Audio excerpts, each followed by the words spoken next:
नावाचा माणूस, विकृत मनस्थितीचा माणूस आपल्या वारकरी संतांवरती शब्दफेक करण्याचा प्रयत्न करतो. अगदी विखारी असणारी टीका खऱ्या अर्थाने तो व्यक्ती करतोय.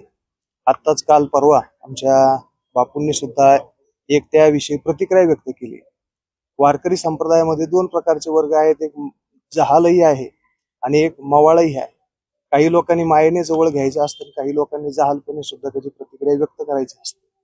प्रत्येक वेळेस शब्दांनीच कधी कधी काही माणसांना समजत नाही, म्हणून लातो के भूत बातों से नहीं मानते अशा पद्धतीचे काही लोक असतात. मग त्याला कधी कधी चपलाने कधी कधी सडकावे लागतात अशी माणसं.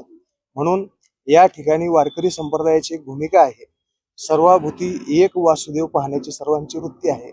परंतु कधी कधी एखादा व्यक्ती जर अंगावर येत असेल तर त्याला त्याच्या भाषेमध्ये कधी कधी उत्तर द्यावे लागतं. म्हणून या ठिकाणी आम्ही सर्वच वारकरी मंडळी मारामारीच्या भूमिकेत नाही तर संविधानिक पद्धतीच्या भूमिकेतून खऱ्या अर्थाने या ठिकाणी SP ऑफिसला निवेदन देण्याकरता आलेलो आहोत.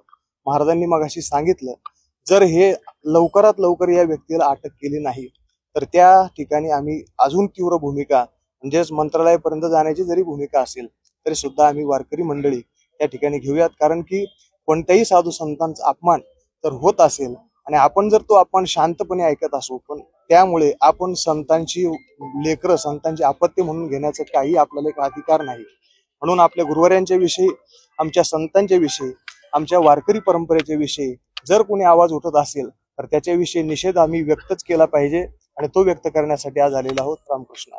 माहिती, विश्लेषण, सत्य. पाहत रहा न्यूज अहिल्यानगर 24 तास.